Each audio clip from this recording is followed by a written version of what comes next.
जलाओ। आनंद आस्था के निकेतन भगवान महावीर के चरणों में वंदन।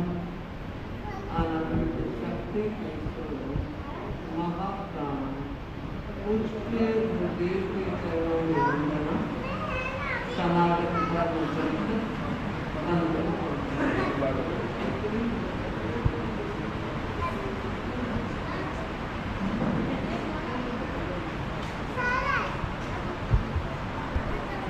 एक बार का प्रसंग। गणधर गौतम भगवान महावीर से पूछते हैं कि भगवान, कोई भी व्यक्ति इस दुनिया में दुख को नहीं चाहता, बावजूद उसके जिंदगी के सफर में दुख भी आ जाता है, क्यों? महावीर ने बहुत महत्वपूर्ण उत्तर दिया। गणधर अत्त करे दुखे। महावीर की यह वाणी है कि दुख कोई देता नहीं है, स्वयं के कृत कर्म का भोग है। भगवान, जब कोई जीव दुख चाहता नहीं तो फिर दुख के बीज क्यों बो देता है? और यह सच्चाई है, जैसे बीज का वपन होगा फल वैसा ही आएगा। व्यक्ति दुखी होना नहीं चाहता, फिर भी दुख के बीज क्यों बोता है? बहुत सुंदर उत्तर दिया भगवान महावीर ने, और मैं उन्हीं की भाषा में बोलूं, पमायणम। महावीर कह रहे हैं अत्तकड़े दुखे, दुख स्वयं द्वारा कृत बीज का फल है, और वो बीज क्यों बोया गया? पमायणम, प्रमाद के कारण। बंधु, प्रमाद सबसे बड़ा पाप है। जब तक हम प्रमत्त अवस्था में रहेंगे, ये दुखों के बीज का सिलसिला, उसका कहीं अंत नहीं होगा। आज हमें विचार करना है, चिंतन करना है कि हम प्रमाद से कैसे बचें। मुझे लगता है प्रमाद की जड़ आसक्ति है। व्यक्ति की अगर आसक्ति कम होगी तो जागरूकता बढ़ेगी, और जब जागरूकता बढ़ेगी तो प्रमाद स्वतः कमजोर होता चला जाएगा।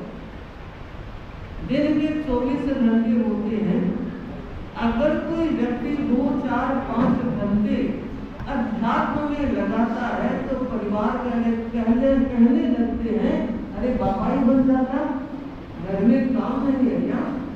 बिजनेस कौन संभालेगा? परिवार को कौन संभालेगा? ये शब्द क्यों आते हैं? आसक्ति की तीव्रता के कारण।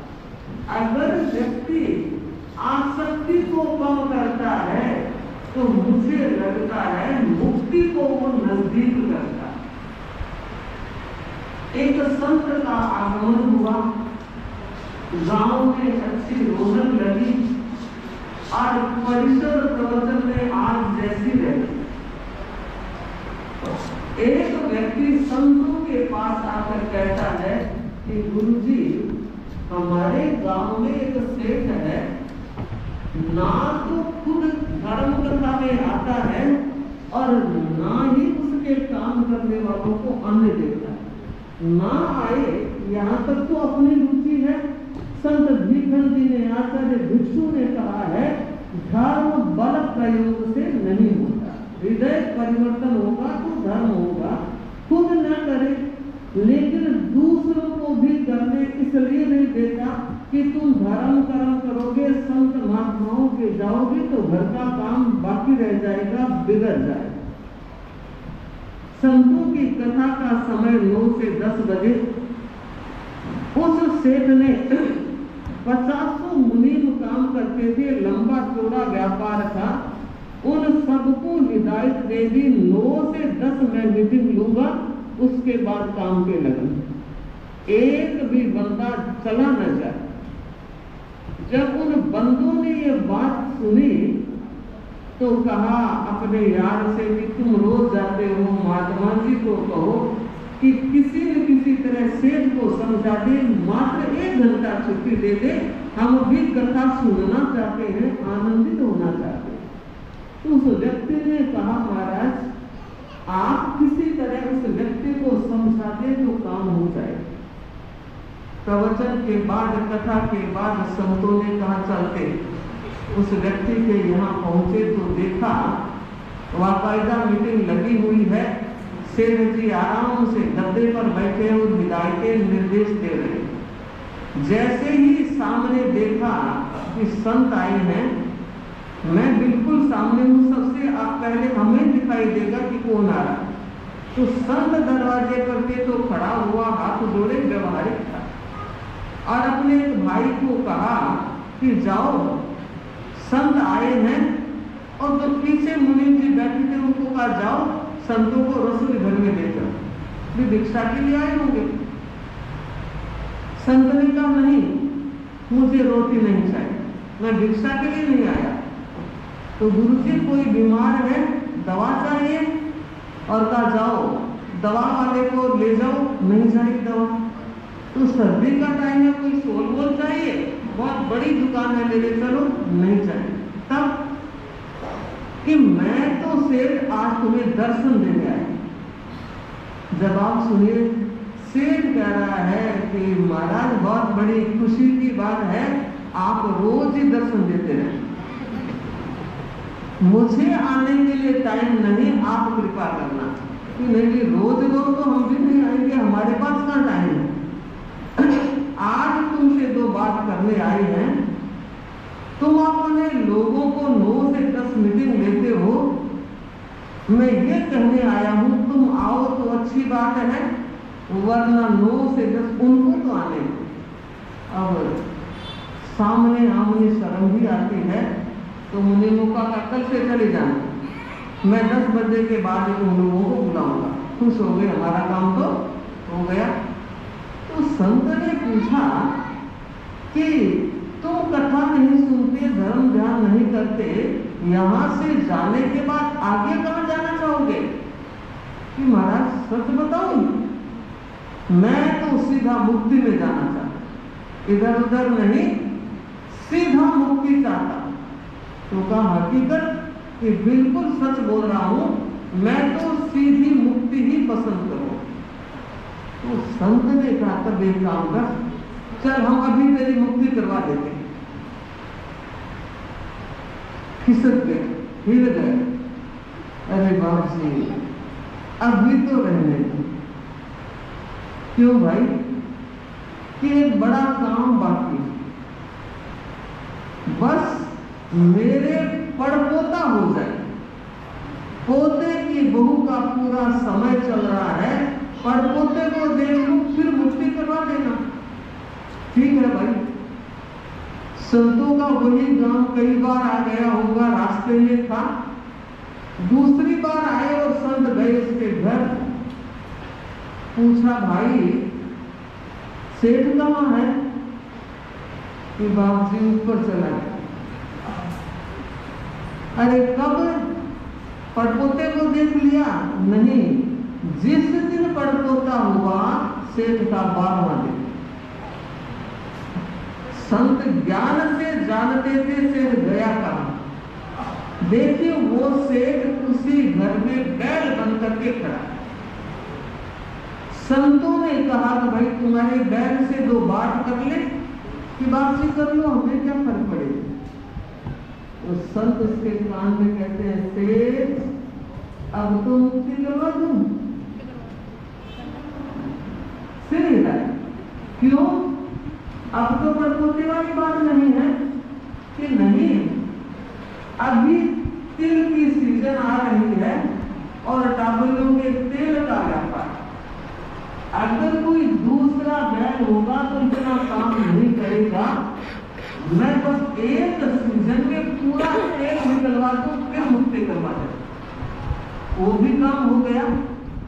दोबारा लौट के आए तो वो स्थान खाली था, पूछा रे बैल, महाराज को चला गया। इतना तेल उसने निकाला हम कई बार तिल खाने में नहीं डालते, फिर भी वो भूलता। तिलों का तेल निकालते निकालते खुद का तेल निकलता। देखा कहां गया? उसी घर में सेठ जी कुत्ते बनकर खड़े। तो पूछा, रे तुम्हारे इस कुत्ते से बात कर लो महाराज। तो जाकर कानने का, सेठ आप तो सेठ रहते हो, ध्यान दे दो। सेठ अब मुक्ति करवा दूं? नहीं, अभी नहीं। क्यों?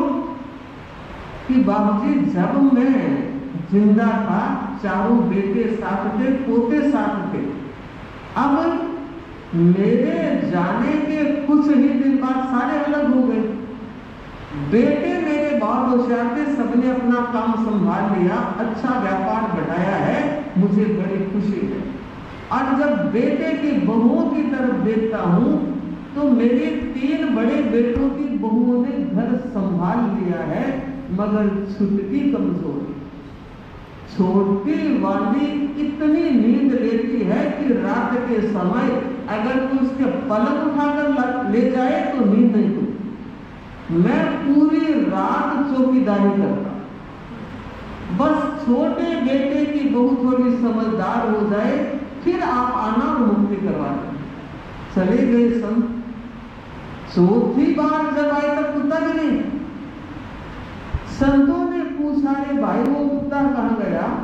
परिवार वालों ने कहा, महाराज इतना वफादार स्वामी भक्त कुत्ता था, मजाल है कोई आदमी उधर से आंख भी झांक ले, अगर एक पशु गाय भी आ जाती तो वो उसे आगे नहीं बढ़ने देता। महाराज चला